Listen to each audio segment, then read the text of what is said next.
약간 좀 울리는 것 같아서 조금 조여조여 해주면 우리 하나님 말씀 보겠습니다. 이제 뭐 설교인 예배 마친 게 아니고 이제 설교 시작하고 이렇게 말씀 같이 보도록 할 텐데, 베드로전서 3장 15절 보겠습니다. 베드로전서 3장 15절입니다. 우리가 하나님께서 우리에게 관계 중심 전도를 우리에게 살펴가고 있습니다. 그래서 하나님께서 우리의 관계 가운데서 하나님께서 우리에게 주신 그 은혜들을 나누는 것에 대한 이야기들을 살펴가고 있는데, 베드로 사도가 아시아에 흩어져 있는 그리스도인들에게 하고 있는 이 이야기를 통해서 우리는 관계 중심 전도를 살펴갑니다. 자, 15절 16절 같이 한번 16절 그 초반부까지 같이 한번 읽습니다. 너희 마음에 그리스도를 주로 삼아 거룩하게 하고 너희 속에 있는 소망에 관한 이유를 묻는 자에게는 대답할 것을 항상 준비하되 온유와 두려움으로 하고 선한 양심을 가지라. 아멘. 그리고 우리 오늘 같이 나눌 말씀은 창세기 26장입니다. 창세기 26장 우리 16절부터 19절까지 보겠습니다. 창세기 26장 16절부터 19절입니다. 아비멜렉이 이삭에게 이르되 내가 우리보다 크게 강성한즉 우리를 떠나라. 이삭이 그곳을 떠나 그랄 골짜기에 장막을 치고 거기 거류하며 그 아버지 아브라함 때 팠던 우물을 다시 팠으니 이는 아브라함이 죽은 후에 블레셋 사람이 그 우물들을 메웠음이라. 이삭이 그 우물들의 이름을 그의 아버지가 불렀던 이름으로 불렀더라. 이삭의 종들이 골짜기를 파서 샘 근원을 얻었더니. 아멘. 우리가 지금 관계 중심 전도를 살펴가고 있는데, 베드로 사도가 얘기하고 있었던 이 이야기를 통해서 우리는 관계 중심 전도가 어떤 흐름을 가지고 우리가 이렇게 세워져 가야 될지를 우리는 명확하게 볼 수 있다고 생각합니다. 그래서 첫 번째, 너의 마음에, 두 번째, 그리스도를 주로 삼아, 그리고 세 번째, 거룩하게 하고, 그렇게 하고 난 다음에 베드로 사도는 3장 15절에서 뭐라고 얘기하냐면, 그러면 너희 속에 소망에 관해서 묻는 자들을 하나님께서 너희 가운데 보내실 거다. 그래서 베드로 사도는 이걸 전제하고 있습니다. 우리가 우리 마음에 그리스도를 주로 삼아 거룩하게 하는 삶을 살 때 하나님 반드시 우리에게 우리의 소망에 관해서 묻는 자들을 보내신다. 이것을 베드로 사도는 전제하고 있습니다. 그리고 실제적으로 그렇게 하나님께서 우리 주변의 관계 속에서 우리의 소망에 관해서 묻는 자들을 하나님 반드시 보내십니다. 그랬을 때 베드로 사도는 우리가 뭐라고 얘기합니까? 대답할 말을 항상 준비해라. 그래서 이제 우리가 살펴갈 게 뭐냐면, 이 대답할 말을 준비하는 것이 뭐냐, 어떻게 해야 되는 거냐라는 것을 우리가 살펴가려고 합니다. 그래서 두 가지 측면에서, 그러니까 지금 우리에게 소망에 관해서 묻는 자들에게 우리는 우리 안에 있는 소망에 대해서 대답해 줘야 돼요.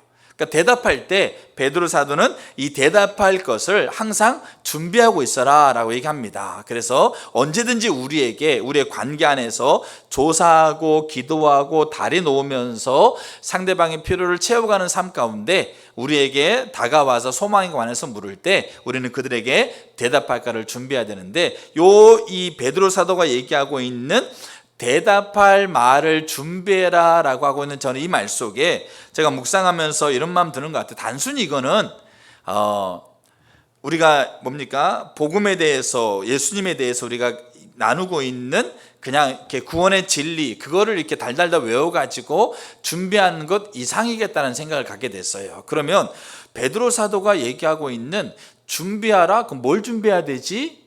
어떻게 준비해야 되지? 이런 것들을 좀 고민하게 되면서 두 가지 큰 이렇게 준비해야 될 상황이 있는 것 같습니다. 두 가지 큰 준비해야 될 상황이 있는 것 같아서, 첫 번째 오늘 살펴볼 게 뭐냐면, 그 준비하는 것 속에 우리 안에 있는 장애물을 제거하는 준비를 하셔야 돼요.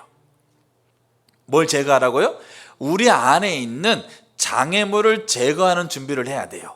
그리고 두 번째로 이제 우리가 뭐를 대답해야 되고, 그 다음에 어떤 태도를 가지고 어떻게 해야 될지를 준비하는 게 있어요. 이 두 가지를 우리가 베드로 사도가 얘기하고 있는 그 준비 안에 들어가겠다라는 생각을 갖게 됐어요. 그러면 우리가 준비해야 될 장애물을 제거하는 게 뭐지라고 하고 있는 것에서 제가 5가지를 좀 살펴보려고 합니다. 그래서 우리는 요 장애물들을 제거하셔야 돼요. 이게 준비하는 거죠. 사실상 이 장애물이 제거가 안 되게 되면 우리는 이 대답할 말을 우리가 이야기하는 것이 우리 가운데 안 된다고 보시면 돼요. 우리는 그것을 어디서 볼 수 있냐면 우리가 창세기 26장 오늘 읽었던 구절을 보게 되면 로이드 존스 목사님 부흥이라는 책에서 이 창세기 26장의 이 이야기를 가지고 우리가 하나님 우리에게 부흥을 보낼 때 하나님께서 우리에게 부흥으로 함께 하시려고 성령의 되김으로 우리 가운데 보내려고 하실 때 우리에게 가장 먼저 중요한 것은 우리 안에 있는 장애물들이 제거돼야 된다. 그 장애물이 제거돼야지 하나님께서 우리 가운데 성령의 강한 능력으로 우리 가운데 임할 수 있는 가능성이 열리는 거예요. 근데 사실상 우리가 오늘 신앙생활 하고 있는 거지 않습니까? 여러분들이 여기서 앉아있는 이유가 뭡니까? 예수를 사랑하기 때문이고 신앙생활이기 때문에 그 신앙의 가장 핵심적인 요소인 예배라는 요소를 우리가 하나님 앞에 지금 함께 모여서 하나님 앞에 나아가고 있는 거지 않습니까? 자, 근데 문제는 뭐냐면 이렇게 우리가 하나님 앞에 서려고 하고 있는 이 자리에서 우리 가운데 있는 장애물들이 제거되지 않으면 사실상 우리는 하나님께서 오늘날 우리에게 의도하고 있었던 생명을 누리는 게 안 된다는 얘기예요. 그래서 베드로 사도는 아시아에 흩어져 있는 그 아시아의 문화와 그 문명이 그 살아가고 있는 삶의 배경이 하나님을 인정하고 하나님을 사랑하고 하나님을 믿는 사람을 존중해주고 있는 곳이 아니라 오히려 하나님을 멸시하고 하나님을 대적하고 그리고 하나님을 믿는다는 것만으로 그들의 삶 가운데서 그들과 그들의 자녀들이 어려움을 당할 수밖에 없고 왕따 당할 수밖에 없는 그 환경 속에 살아가고 있는 그리스도인들에게 너희들이 너희 삶 가운데 그리스도를 주로 삼아서 거룩하게 하는 삶을 살아가서 너희 속에 있는 소망에 관해서 묻는 자들이 너희 가운데 올 때 너희는 항상 그것을 전제하고 베드로 사도는 얘기하고 있기 때문에 그런 삶을 살면 하나님이 너희 가운데 그런 자들 보내실 거야. 그런 자들이 너희 삶의 주변에 있을 거야. 근데 그들을 위해서 너희들은 준비를 해야 돼. 근데 그 준비할 때 단순히 내가 어떤 말을 전하지, 어떻게 얘기하지 이것만을 얘기하는 게 아니라 그것을 가능하게 하는 그 장애물들을 제거하라는 얘기예요. 근데 이삭이라는 사람이 아브라함의 아들이지 않습니까? 아브라함은 그 가나안 지역에 살았거든요. 근데 가나안 지역에 아브라함이 살면서 여러 지역을 옮겨 다녔어요. 근데 가나안 지역에 살면서 여러 지역을 옮겨 다니면서 광야의 유목민으로 살고 있기 때문에 항상 갈 때마다 항상 가장 긴급한 필요는 뭐냐면 물을 얻는 거였습니다. 그러니까 물이 없으면 양들과 사람들이 생활할 수가 없는 겁니다. 그렇기 때문에 아브라함은 가는 곳마다 항상 먼저 했던 게 뭐냐면 우물을 팠습니다.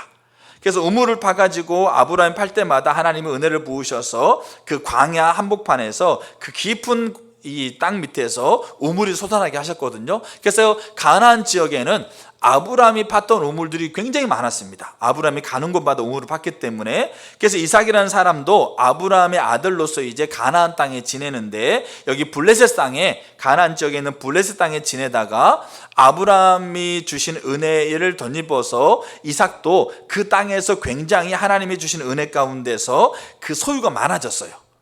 그러니까 이방인으로서 블레셋 나라에 사는데 블레셋 사람보다 더 잘 사는 거, 쉽게 말해서 더 양떼도 많고 소떼도 많고 더 부가 늘어나니까 블레셋 사람들이 이삭을 시기합니다. 그리고 점점점 왕에게 압력을 가해가지고 이삭을 블레셋 땅에서 쫓아내게 만듭니다. 그래서 이제 블레셋 나라의 왕이었던 아비멜렉이라는 사람이 이삭을 찾아와가지고 이 땅을 나가라, 사실상 추방을 시킨 겁니다. 그래서 이제 이삭이 자기가 살고 있었던 터전을 다 내리고 이제 자기의 소유를 데리고 이제 블레셋 땅을 쫓겨나게 됩니다. 쫓겨나와가지고 그랄이라고 하고 있는 골짜기에 머무는데 그 골짜기는 우리가 성경에 나오니까 골짜기라고 그러니까 물이 흐르는 거라 생각하면 안 됩니다. 거기는 광야 한복판에, 사막 한복판에 그가 이제 블레셋이라는 지역에서 떠나서 그 광야 한복판에 이제 나오게 됩니다. 그 나왔을 때 그때 이삭에게 가장 긴급한 필요는 뭐겠습니까? 물이 없는 거였어요. 마실 물이. 그러니까 블레셋이라는 나라에서 빠져나오면서 물을 가지고 나왔겠죠. 낙타에 싣고 뭔가 지고 이거 다 나왔겠죠. 근데 문제는 나오는 과정 가운데 그 물이 다 소비됐어요. 그래서 광야 한복판에서 물이 없는 거죠. 물이 없었을 때 가장 어떻게 보면 생명과 직결되는 문제 가운데 처했을 때 그때 이삭이 했던 게 뭐냐면 자기 아버지가 팠던 우물을 찾아간 거예요. 그 그랄이라는 지역에도 아버지가 팠던 우물이 있었기 때문에 그 아버지가 팠던 우물을 찾아간 겁니다. 근데 우물을 찾아갔더니 그 우물이 존재하고 그 밑에는 그 물이 흐르고 있지만 문제는 뭐냐면 성경이 보니까 아브라함이 또한 이렇게 이 부가 많았거든요. 그러니까 그 지역의 블레셋 사람들이 아브라함을 시기해 가지고 그 우물을 돌로 막아버렸어요. 그래서 밑에는 물이 있는데 그 우물을 당장 쓸 수가 없어요. 그럼 뭐부터 해야 됩니까? 뭐부터 해야 되겠어요? 그럼 다른 곳에 우물 파러 갑니까? 다른 곳에 우물이 어디서 물이 나올 줄 알고요. 그 파는 게 뭐 하루 이틀 걸린 것도 아니고. 근데 여기에 물이 있어요. 근데 블레셋 사람들이 그 우물을 막아버렸습니다. 그럼 뭐부터 해야 돼요? 그 막혀져 있는 그 장애물들을 제거하는 것부터 시작해야 돼요. 그래서 이삭이 다시 팠다 이렇게 쓰고 있어요. 다시 팠다라는 말은 뭐겠어요? 그 막혀있는 장애물들을 다 제거한 겁니다. 제거하고 그 우물을 얻게 돼요. 자, 이 모습을 통해서 우리는 먼저 중요한 게 뭐냐면 우리에게 소망에 관해서 묻는 자들이 우리 가운데 하나님께서 우리에게 붙일 거예요. 이건 하나님 반드시 그렇게 하세요. 자, 그렇게 했을 때 우리가 먼저 준비돼야 될 게 있어요. 베드로 사도는 항상 준비해라. 알겠죠? 항상 준비하라고 했을 때 우리가 먼저 준비해야 될 거는 뭘 어떻게 대답해야 되지라고 하는 그 대답할 말을 준비하라고 했을 때 이거 준비하기 전에 우리 안에 있는 장애물을 제거하셔야 돼요. 저 여러분 안에 있는 장애물들을 제거하셔야지 우리 안에 소망에 관해서 묻는 자들에게 우리가 그들에게 대답하고 그들에게 우리가 하나님께 주시는 귀한 생명의 영향력을 끼칠 수가 있다는 겁니다. 그래서 오늘은 이제 그럼 우리가 제거해야 될 장애물을 우리가 몇 가지를 같이 살펴보려고 합니다. 그리고 집중적으로 여러분 삶에서요 이 장애물들이 제거되기를 기도하세요. 그 집중적으로 하나님 앞에 은혜를 구하세요. 이게 제거돼야만 우리 안에 있는 소망이 이들에게 영향력을 발휘하게 됩니다. 그래야 이들이 삽니다.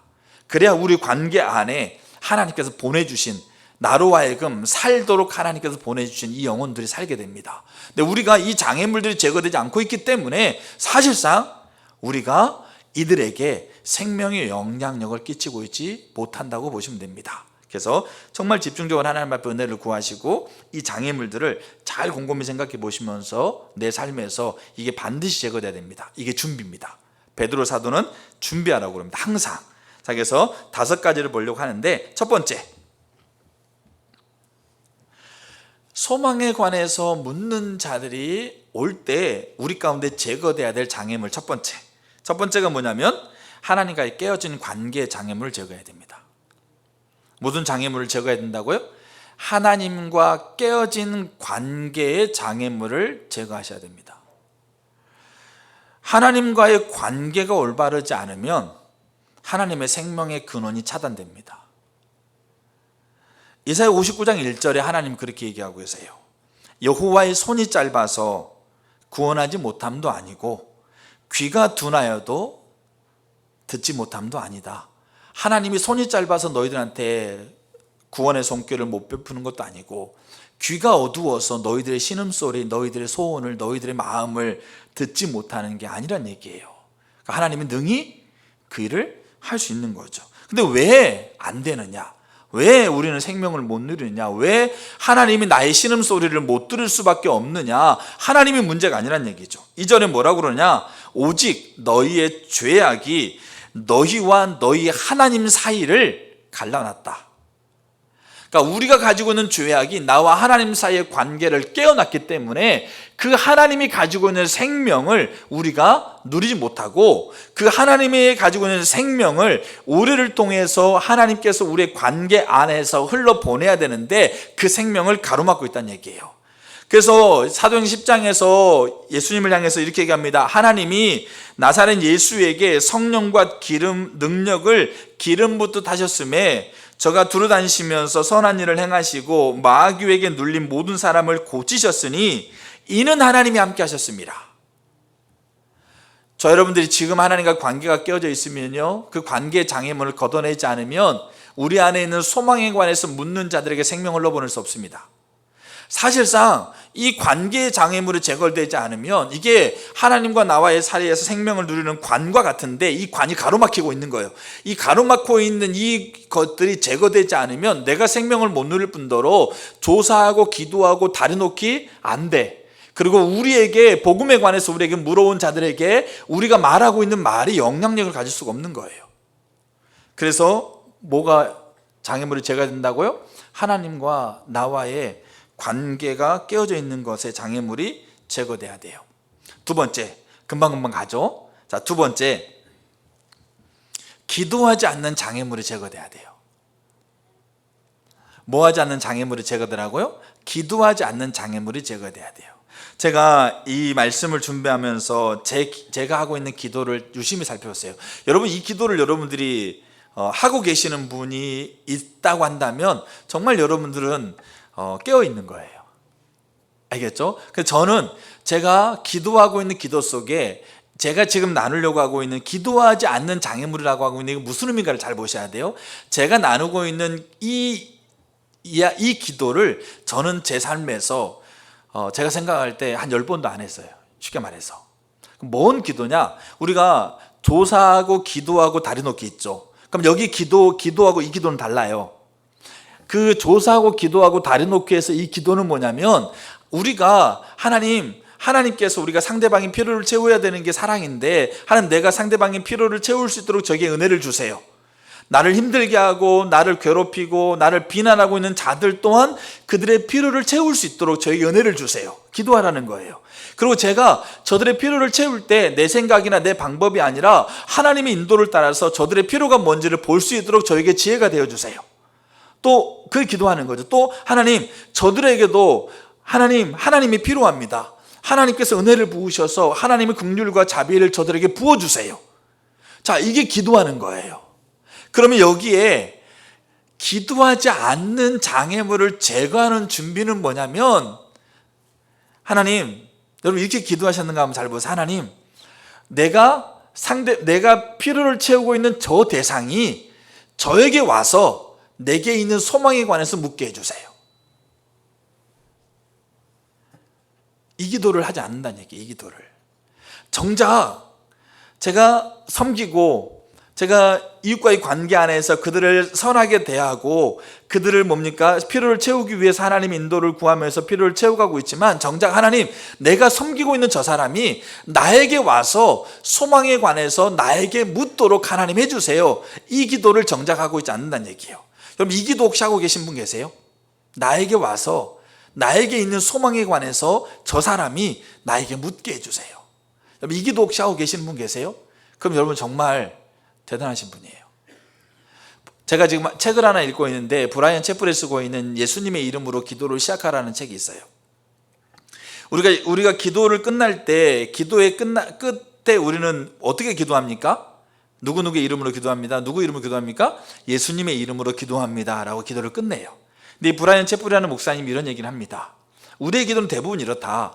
내가 원하는 것, 내가 필요한 것, 내가 갖고 싶은 것, 내가 지금 하고 싶은 거를 다 하나님께 아뢰놓고 그 다음에 마지막에 뭐로 기도한다?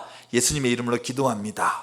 그 끝낸다는 거죠. 그 마치 뭐와 같은 겁니까? 내가 원하는 거 다 하나님께 아뢰놓고 그것을 내가 이루어 줄 수 있는 수단으로서의 예수의 이름을 사용하고, 마치 그게 맞는 키처럼, 마치 예수님의 이름으로 기도하면 그 앞에 기도했던 모든 것들을 다 하나님이 내게 줄 수 있는 것처럼 그렇게 여긴다는 거죠. 그게 우리의 기도다. 대부분의 기도다.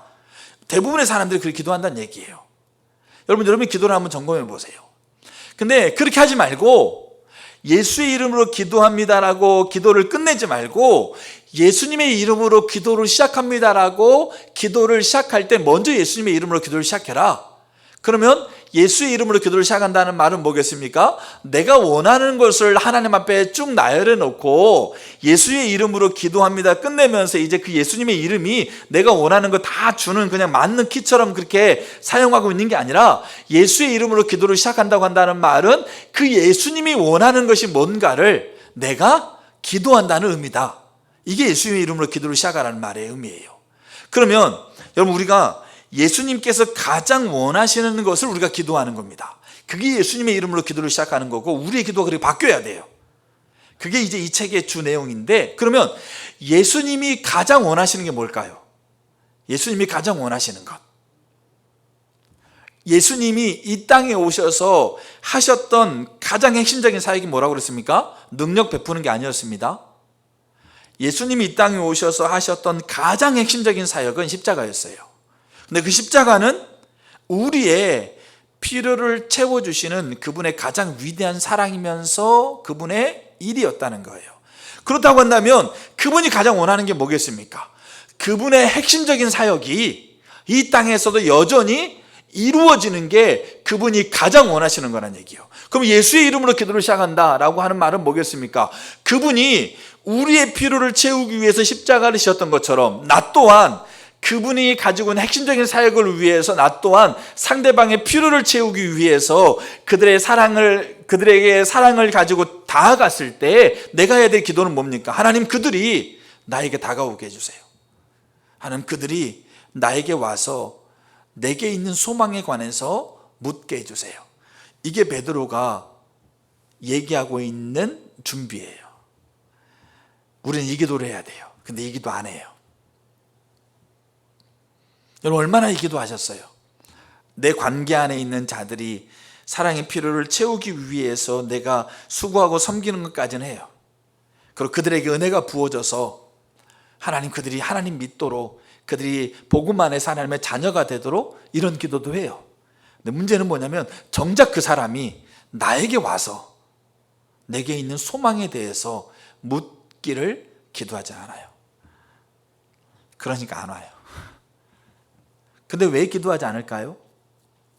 기도하면 그 사람이 하나님께서 내게 보낼 것을 우리는, 하나님께서 우리의 기도를 듣고 움직일 거를 우리는 아는 자들인데 왜 기도하지 않을까요? 그 다음에 제거돼야 될 장애물이 또 하나 있어서 그래요. 두려움이라는 장애물 때문에 그래요. 기도하지 않는 이유는 그 사람이 내게 다가오는 것 자체가 두려운 거예요. 그걸 좀 더 제가 나누도록 하고, 자, 그래서 무슨 장애물을 제거하셔야 돼요? 기도하지 않는 장애물을 제거하셔야 돼요. 저 여러분들이 기도하셔야 돼요. 하나님, 나와 관계 맺는 자들이 내게 와서 소망에 관해서 묻게 해주세요. 내 아내가, 내 남편이, 내 자녀가, 내 직장 동료가, 내 친구가 내게 와서 내게 있는 소망에 관해서 묻게 해주세요. 여러분, 그렇게 기도하셔야 돼요. 이게 기도하지 않는 장애물을 제거하는 겁니다. 그 다음에 세 번째, 우리는 또 하나의 장애물이 제거되는데 그게 뭐냐면 성령의 능력을 경험하지 못하는 장애물이 제거돼야 돼요. 뭘 경험하지 못한다고요? 성령의 능력을 경험하지 못하는 장애물. 여기 첫 번째, 하나님과의 관계, 깨어져 있는 관계를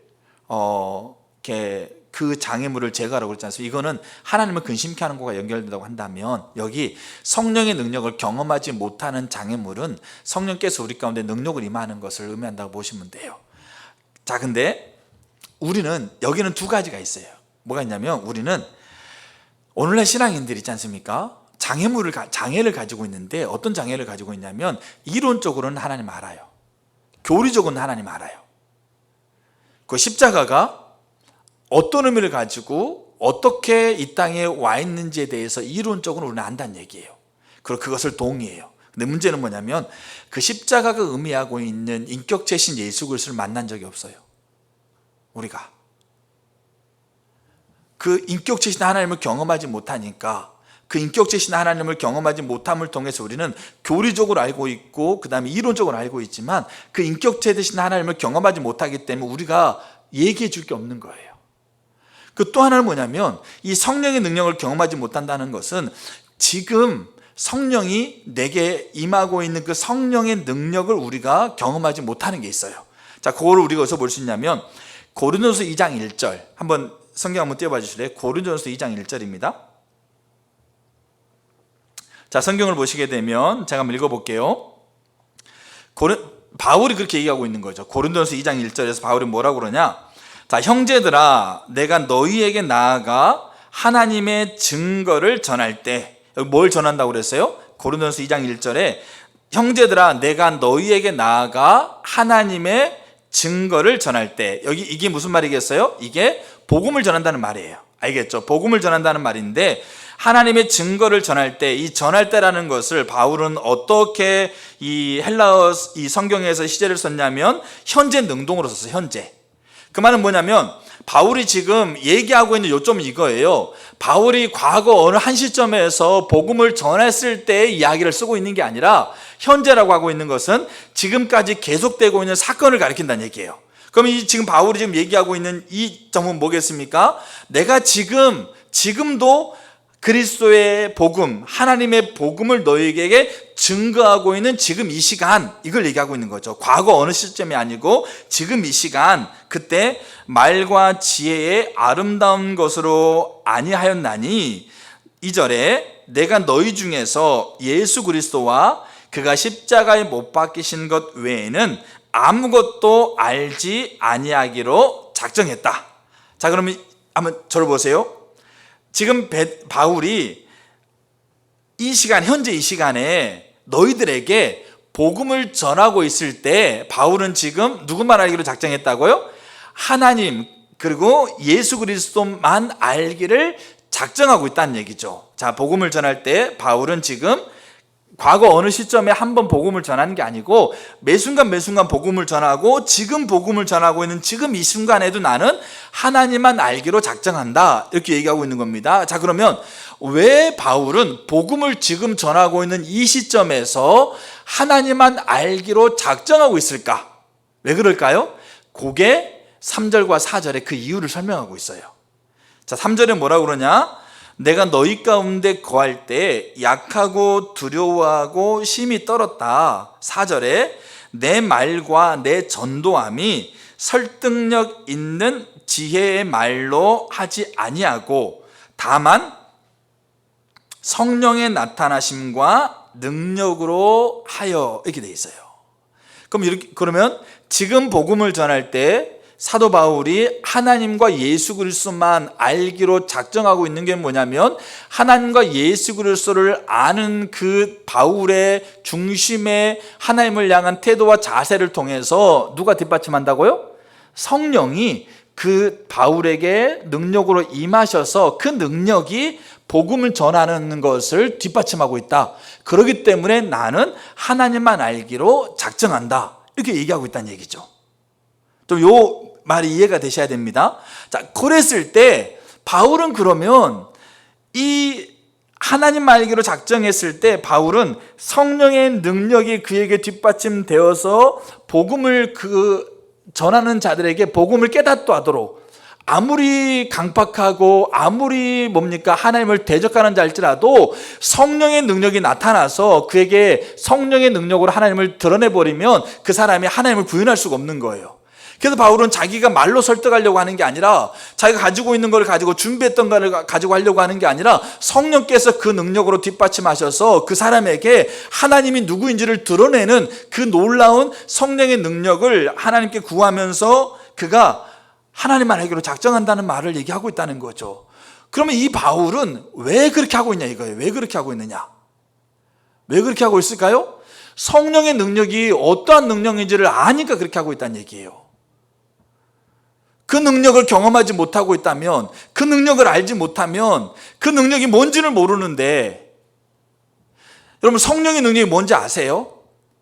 죽은 자를 살리고 앉은 자를 일으키고 눈먼 자를 보게 하는 성령의 능력, 그 능력이 우리가 가지고 있는 말을 뒷받침해서 하나님의 하나님 되심을 드러낸다는 얘기죠. 바울은 그 능력을 알아요. 그래서 내가 내 소망에 관해서 여기 얘기할 때 하나님의 증거를 전한다는 말은, 바울은 교회가 없는 지역에 가서 교회를 개척하는 사명이기 때문에 어느 지역에 가든지 불특정 다수에게 만나는 사람마다 복음 전했어요.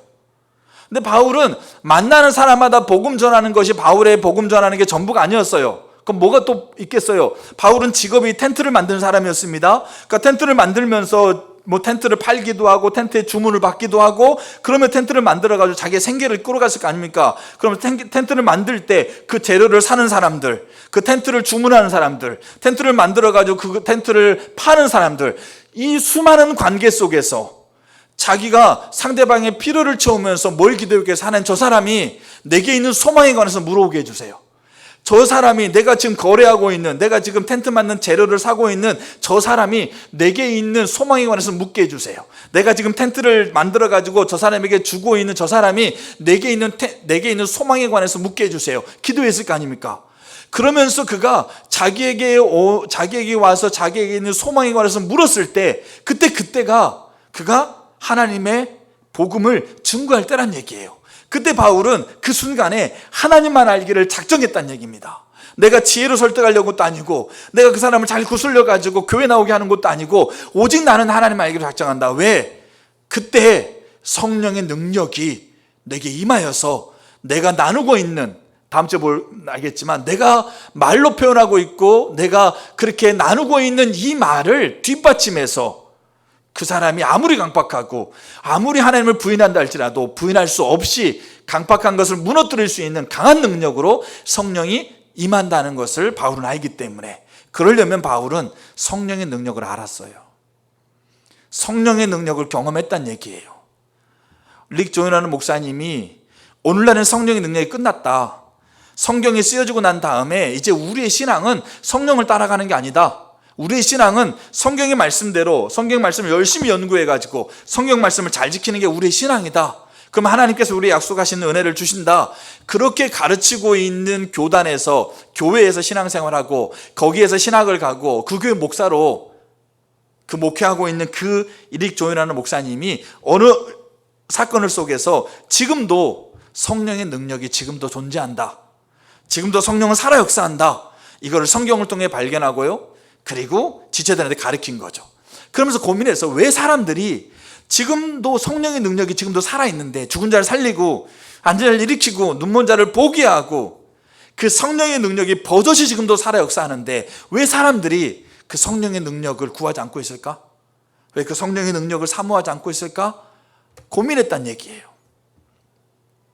그러면서 사람들을 지켜보니까 그 원인이 한 가지가 있다는 얘기입니다. 그게 뭔지 아세요? 성령의 능력을 경험한 적이 없어요. 그 성령의 능력이 뭔지가 맛본 적이 없다는 얘기예요. 그 능력이 얼마나 거대해서 아무리 아니라고 다 포기해버린 사람이라 할지라도 그 사람을 하나님께로 돌이킬 수 있는 강한 능력의 분이라는 걸 몰라서 그래요. 우리가 소망에 관해서 묻는 자들에게 대답할 것을 준비할 때 우리 안에 무너져야 될 장애물 중에 하나가 뭐냐면, 성령을 경험하지 못한 장애물이 무너져야 돼요. 여러분, 오늘도 성령 경험하고 계세요? 살아 역사하신 성령이 여러분 가운데 경험되십니까? 그 성령의 능력이 여러분 가운데 확신되시나요? 믿어지나요? 그 능력이 내가 말하고 있는 것을 뒷받침해서 실제적으로 하나님을 드러낸다는 것을 여러분 신뢰하십니까? 근데 왜 우리가 신뢰하지 못하는, 이론으로 우리가 모르는 게 아니에요.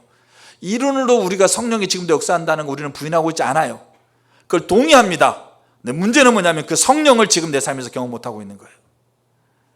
우리의 삶에서, 저 여러분 삶에서 살아 역사하는 성령, 내 기도 소리, 내 신음소리, 내가 하나님께 간구하고 있는 것, 하나님께 이 시대 행하고 있는 것을 위해서 기도하고 있는 것을 들으며 역사하고 있는 그 성령의 능력을 우리가 경험 못하고 있는 거 그래요. 그래서 바울은 있지 않습니까?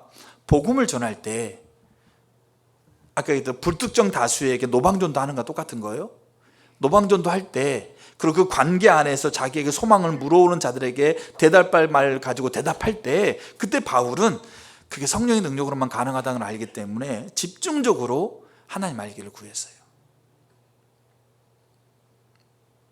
그리고 그 바울을, 그렇게 하나님만 알기를 구하고 있는 바울에게 그가 경험했던 바, 그가 알고 있는 것, 지식으로 아는 것 말고요, 그가 경험하고 그가 깨닫고 그가 하나님께서 그에게 가르쳐줬던 그 성령이 바울의 삶을 뒷받침했어요. 그러니까 그 바울의 복음 전함을 통해서 로마 군인이 돌아오고, 알겠죠? 간수장이 돌아오고, 그들이 여러분 있지 않습니까? 평생을 로마의 이 가치 아래 살았던 사람, 평생을 헬라 가치 안에 살았던 사람, 평생을 하나님 아닌 세상에서 돈과 쾌락을 추구했던 사람, 그런 사람들이 주께 돌아오는 거예요. 내가 내 있는 소망에 관해서 몇 마디 한다고 해서 그 사람이 돌아오나요? 성령이 말할 수 없는 그 하나님의 살아계심을 그들에게 드러내니까 그 영광을 보니까 감히 부인할 수가 없는 거예요. 그래서 그들이 하나님께 돌아오는 거예요. 근데 오늘날 우리가 뭡니까? 제거될 장애물이 뭐냐면 성령을 경험하고 있지 못해요. 성령의 능력이 살아 역사하는 것을 지금도 경험하고 있지 못한다는 얘기예요. 여러분, 우리가 교회 안 다닌다는 얘기 아닙니다. 우리 예배 안 드린다는 얘기 아니에요. 근데 문제는 뭐냐면 실제로 살아 역사하는 성령의 능력을 여러분 경험하고 계시냐 이거죠. 경험하고 있는 거 와서 나눠보라고 그러면 몇 분이 와서 나누겠어요? 여기서. 그 장애물들이 제거돼야 돼요. 그게 준비하는 거예요. 항상 준비하는 거예요. 우리는 이 장애물이 제거되기를 하나님 앞에 구하셔야 돼요. 깨어진 관계의 장애물, 기도하지 않는 장애물, 성령의 능력을 지금 경험하고 있지 못하고 있는 장애물. 여러분, 이것이 얼마나 우리가 하나님께서 우리에게 의도하셨던 가치 있는 우리의 이 삶을 방해하고 있다는 것에 대한 안타까움을 가지셔야 돼요. 그리고 철저하게 하나님 앞에 기도하면서 은혜를 구하셔야 돼요. 주여, 이 장애물이 내게서 깨지게 해주세요. 이 견고한 진이 내게서 무너지게 해주세요. 그거를 기도하셔야 돼요. 그럼 네 번째, 우리 안에 있는, 우리가 준비된, 지금 베드로가 얘기하고 있는 너희가 준비해라. 근데 준비할 때 저는 먼저 우리가 준비해야 될 것 중에 하나가 장애물이 제거된다는 얘기하고 있는 겁니다. 네 번째가 뭐냐면 우리가 또 하나 이 장애물이 제거돼야 돼요. 그게 뭐냐면 전도에 대해서 관심, 부담이 없는 장애물이 있어요. 뭐에 부담이 없다고요? 전도에 대해서 부담이 없어요. 전도에 대해서 관심이 없어요. 2013년도에 그 목회연구소라는 그 단체에서 교회 다니는 사람들한테 전도하지 못하는 이유에 대해서 설문조사를 했습니다. 근데 가장 많이 나오는 게 뭐냐면 36.4%가 뭐라고 나왔냐면 생활이 바빠서, 생활이 너무 바빠서 자기는 전도를 못하고 있다 이렇게 얘기합니다. 그럼 여러분 보세요. 여기 생활이 바쁘다는 것이 단순히 일상의 생활이 막 그렇게 뭡니까? 허덕이면서 막 그냥 숨 쉴 틈 없이 바쁘다는 걸 얘기할까요? 여러분, 근데 참 우리가 잘 봐야 할 게 뭐냐면 그렇게 바쁜데 취미생활은 또 해요. 그렇게 바쁜데 놀러는 또 가요. 그렇게 바쁜데 또 뭡니까? 이렇게 자기가 누리고 싶은 건 다 누려요. 그리고 바쁘다고 얘기를 해. 이게 왜 그러냐면 우리가 여러분 있지 않습니까? 현대사회가 소득이 증가하고 개인과 가족의 삶에 애착과 초점이 더 맞춰지고 있어요. 그래서 배타적으로 되면서 나만 알고 내가 가지고 있는 것, 내가 원하는 것, 내 주변에 있는 것이 소중한 거죠. 여러분, 그래서 내 옆집에 살고 있는 사람이 누군지도 모른다는 거죠. 근데 내가 옆집을 찾아가. 아니면 내 윗집에 있는 사람이 누군지도 모르는데 평소 대화도 없어. 근데 윗집을 찾아가. 왜 찾아갈까요? 내가 불편하니까 찾아가는 거예요. 시끄러우니까 찾아가는 거예요. 옆집에서 시끄러우니까 똑똑하고 찾아가는 거죠. 왜? 내가 불편하니까 찾아가는 거야. 내가 힘드니까. 내가 가져야 되고 내가 누려야 될 거를 못 누리고 있으니까, 못하고 있으니까, 못하게 가로막고 있으니까 찾아가는 거예요. 그게 오늘날 세상이 추구하고 있는 바예요. 그게 바쁘다는 거예요. 그게. 근데 이걸 누가 따라가는지 아세요? 이거를 그리스도인이 따라가요. 학개서에서 성전을 짓기 위해서 기초공사를 해놓고요, 20년 지나도록 교회가 안 올라가고 있어요. 성전이 안 지어지고 있어요. 근데 하나님이 그들에게 얘기했어요. 그들은 아직까지 우리가 성전 짓기 아직까지 무리다. 우리가 생활에 바빠가지고 거기에 여력을 쓸 틈이 없어. 우리가 너무 이렇게 뭡니까? 우리가 지금 하고 있는 일 많아가지고 거기에 여력을 쓸 틈이 없어. 그것에 우리가 뭡니까? 마음과 생각을 쏟을 틈이 없어. 근데 그걸 성경 뭐라고 그러냐면 너희의 일에 바쁘다는 얘기예요. 너희의 일이 바쁘다는 말은 너희가 열심히 살고 있다. 정말로 하루 눈꽃을 수 없이 열심히 살고 있다. 이런 얘기 아니가 네가 원하는 거, 네가 필요한 거, 네가 갖춰져야 될 거, 네가 누리고 싶은 것에 너희 관심이 가 있다. 뭐에 관심이 없다. 하나님이 뭘 원하시는지, 뭘 말씀하시는지, 하나님께서 우리의 인생을 어디로 이끌어가는지 거기에는 관심이 없다. 그래서 우리의 신앙이 뭐와 따라가고 있는 거죠? 세상에 나만 알고 내 유익과 내 유유와 내 쾌락만 추구해 가고 있는 그것이 행복이라고 여기고 있고, 그것이 만족이라고 여기고 있고, 그를 살아가고 있는 것을 가치 있는 삶이라 살아가고 있는 그 세상의 가치에 우리가 여전히 편승해 가지고 그렇게 우리도 똑같이 그렇게 하고 있어서 뭐에 관심이 없을 거예요? 영혼에 대한 관심이 없는 거죠. 전도에 대한 부담, 그리고 전도는 특별한 사람, 목회자나 전도사나 아니면 전도위원회 사람이나 아니면 전도에 특별한 은사가 있는 사람이 하는 거지. 그러면서 전도에 대한 관심과 부담이 없는 것이 장애물이에요. 근데 이 부담이 없는 것의 핵심은 뭐냐면 자기가 원하고 자기가 필요한 것에 더 마음과 생각이 쏟아져 있는 것이 핵심적인 이유예요. 이 장애물이 제거돼야 돼요. 우리는 제가 이제 다음 주에도 보겠지만 우리가 준비해야 될 것, 이거는 이제 장애물이죠. 우리가 준비해야 될 게 뭐냐면 우리의 정체성이에요. 저 여러분이 누구냐에 대한 거예요. 어떻게 사는 게 가치 있느냐에 대한 거예요. 우리가 우즈베키스탄, 우리가 방금 얘기 나눴지 않습니까? 대한민국에 지금 심각합니다. 사람들이 다, 시골에 있는 사람들이 다 떠나요. 젊은이들은 다 뭡니까? 도시로 가고 거기 시골에 어른들밖에 없어요. 노인들밖에 없어요. 근데 농사하고 일은 해야 되는데 일할 사람이 없어요. 그래서 외국인 노동자들 들어와요. 근데 외국인 노동자들 들어와 가지고 그들이 뭡니까? 거기에서 노동하고 하는데 문제는 뭐냐면 그 상황 가운데서 거기 나와 있는 빈집들, 빈 땅들을 다 산다는 얘기예요. 근데 그거를 중동 자본이 들어와요. 중동 자본은 오일 자본이지 않습니까? 돈이 엄청 많죠. 그 자본을 대면서 집중적으로, 계략적으로, 조직적으로 그 지역에 그 부동산과 건물을 산다는 얘기입니다. 그러면서 거기에서 사원을 짓고 세를 형성해서 그리고 그들만의 가치를 거기에 뿌리를 내리는 거예요. 그게 유럽이에요. 프랑스, 호주. 그래서 그들은 그 나라의 법을 안 따라요. 그럼 뭘 따를까요? 그들 자체, 사리아법이라고 하는 그들 자체 법대로, 그리고 그들은 세력을 형성해서 이제 국가에 자기의 요구사항을 요구할 수 있는 정도까지 세력을 확장시키면 그들은 이제 그들의 마음대로 그 나라를 운영하려고 해요. 그게 프랑스, 호주 이런 유럽 국가예요. 근데 보세요. 그렇게 자기가 가지고 있는 자기의 상황 가운데 우리 크리스천들이 빠져 있다고 한다면 그렇게 되어지든 말든, 지금 그 대한민국이 지금 김해가 지금 다른 나라 땅도 아니고 안산 다른 나라 땅도 아니고 우리나라 한복판인데 그 한복판에서 지금 그 일이 벌어지고 있고 그 일을 통해서 지금 이런 일들이 차근차근 이렇게 뭡니까? 점점 진행돼 갈 것이 뻔히 보이는데 그 관심이 누가 가 있겠냐 이거예요. 기도를 누가 하냐 이거예요. 우리 애가 가지고 있는 관심과 부담이 거기 없어요.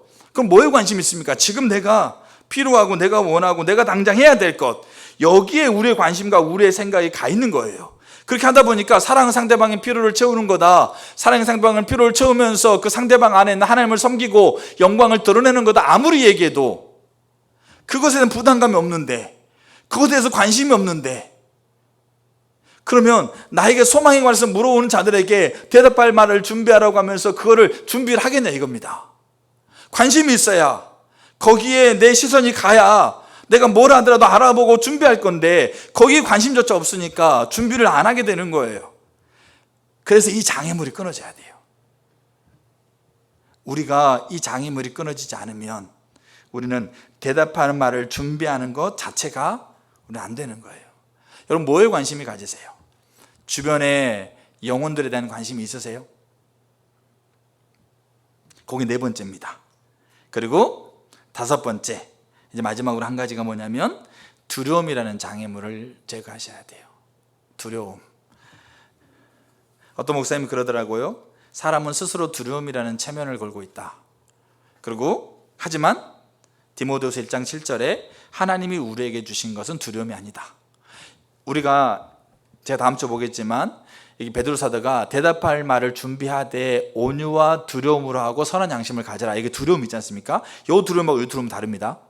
그 베드로 사도가 얘기하고 있는 두려움은 주를 경외하는 두려움이에요. 여기 두려움은 뭡니까? 불안하고 염려하고 무서워하고 있는 이 두려움을 얘기합니다. 근데 여기 두려움에 우리가 세 가지 종류가 있어요. 이 두려움에. 그러니까 저도 보니까 제가 그 기도를 제가 자주 하지 않았다고 했지 않습니까? 하나님, 내가 상대방의 필요를 섬기는 저 사람이 나에게 소망에 관해서 물어오도록 하나님 해주세요 라고 하는 기도를 제가 정말 거의 하지 않았어요. 저 이제 하려고 해요. 이제 구체적으로.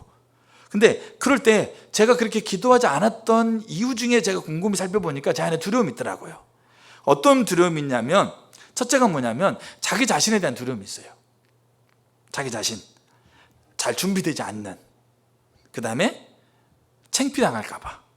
그러니까 이 자기 자신에 대한, 내가 잘 말도 잘 못하고 와도 내가 잘 해주도 못하고 그렇게 잘 설명하지도 못할 텐데 하는 자기의 연약함에 대한 두려움이 있어요.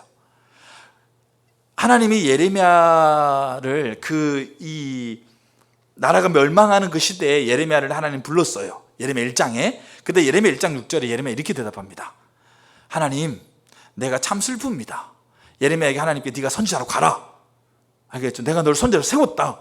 이렇게 얘기하니까 그때 예레미야 하는 얘기가 하나님 참 슬픕니다. 참 안타깝습니다. 하나님 보시옵소서. 나는 아이라 말할 줄을 알지 못합니다.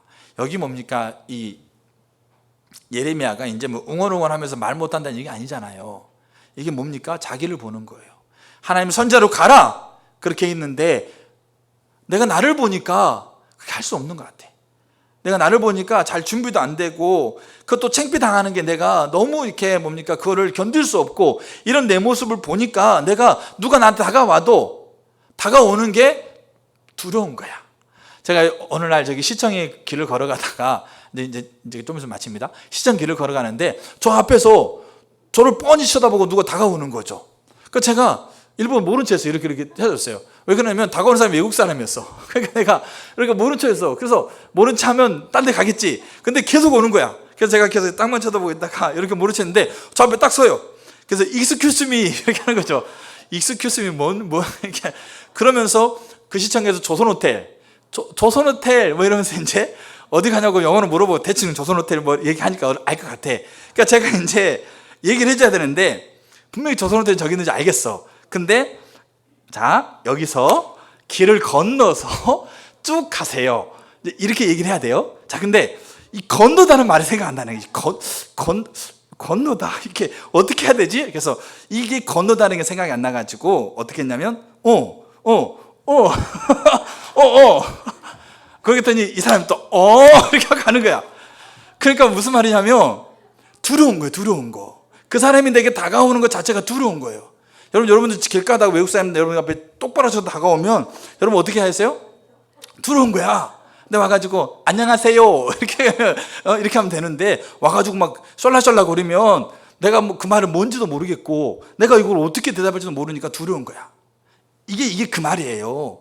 상대방이 나한테 다가왔을 때 우리 안에는 장애물을 제거해야 되는 게 뭐냐면 두려움의 장애물을 제거해야 된다는 얘기예요. 뭐에 대한 두려움? 나에 대한 두려움.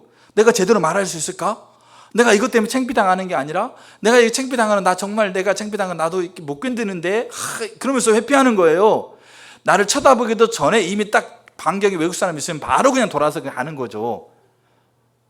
그게 우리예요. 이게 모세도 그렇게 얘기했어요. 하나님 모세한테 애굽으로 내려가라. 모세가 뭐라고 그럽니까? 내가 본래 말을 잘 못해요. 입이 뻣뻣합니다. 이러면 즉각적으로 자기 자신에 대한 두려움이 이 모세에게 예레미야에게 온 거예요. 그러니까 그것에 대해서 뭐합니까? 적극적으로 기도하고 적극적으로 필요를 섬기고 내가 이 필요를 섬기면 제가 난 다가올까 봐 그걸 알겠어 안 하는 사람도 있어요. 실제로. 이게 첫 번째 자기 자신에 대한 두려움이에요. 우리가 하나님 우리에게 주는 건 두려움이 아니에요. 그럼 뭐란 얘기예요? 사단이 배후에 있고요. 우리 스스로 거기에 우리 스스로를 체면 걸고 있다는 얘기예요.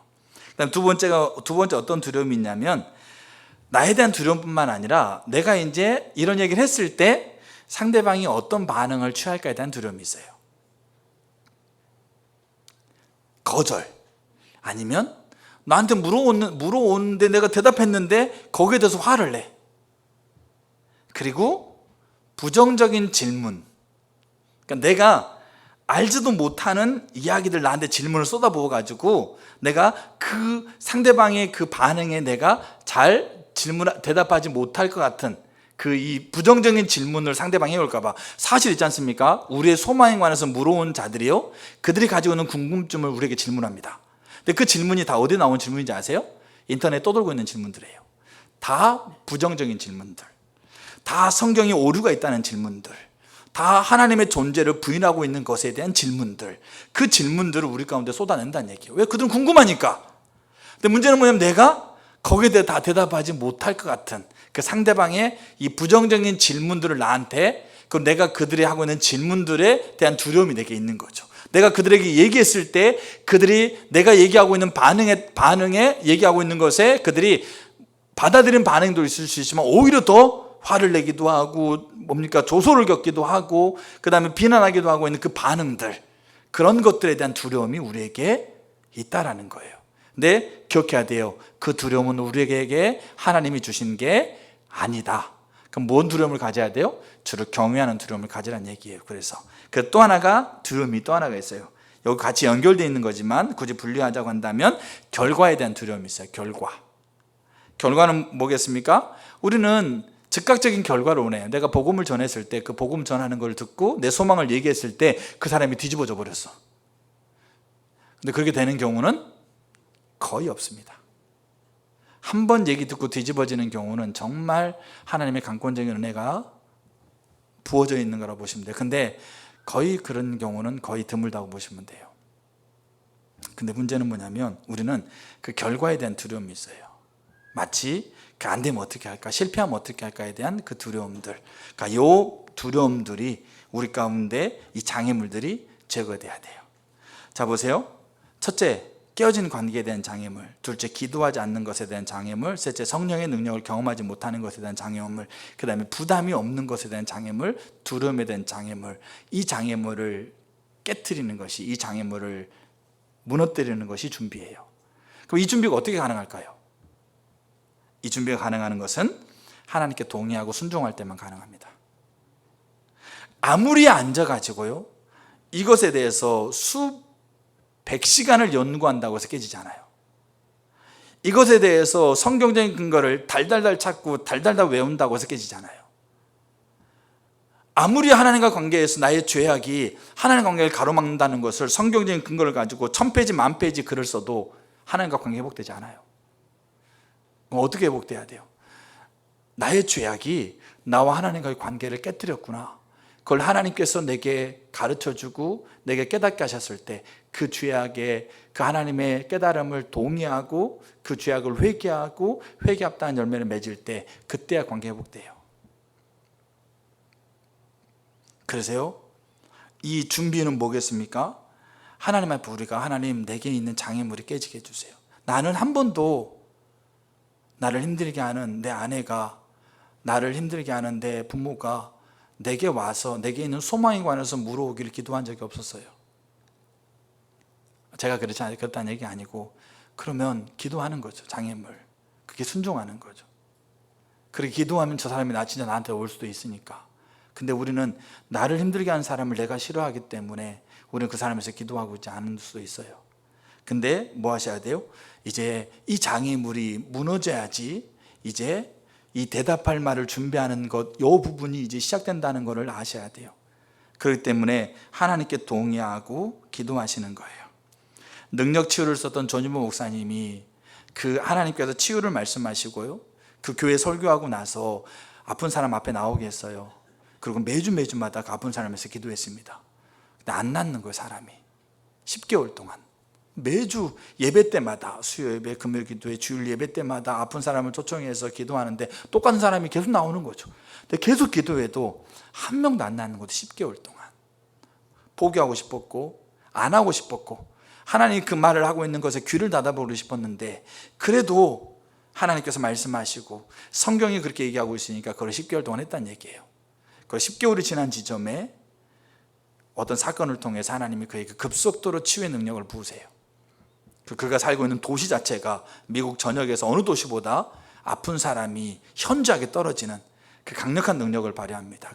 이분이 책을 쓰면서요, 뭐라고 얘기하냐면, 여러분들이 치유의 은사가 있든지 없든지, 여러분들이 치유에 대한, 내가 이 사람을 기도하면 이 사람 반드시 낫는다는 치유의 확신이 있든지 없든지, 그러니까 여러분들이 기도했을 때 하나님이 강력하게 뒷받침해가지고 치유의 능력을 경험했던 경험이 있든지 없든지, 여러분들이 하나님의 말씀, 하나님은 치료자이시고 하나님은 병든 자로서 기도하라고 그랬고, 믿는 자들에게 간구하고 믿는 자들에게 역사하는 힘이 크다라고 하고 있는 하나님의 말씀을 믿는 자로서, 여러분들이 치유의 은사가 있든지 없든지, 치유의 확신이 있든지 없든지, 치유의 경험이 있든지 없든지, 아픈 사람을 위해 손 얹고 기도해라. 딱 200명만 기도해봐라.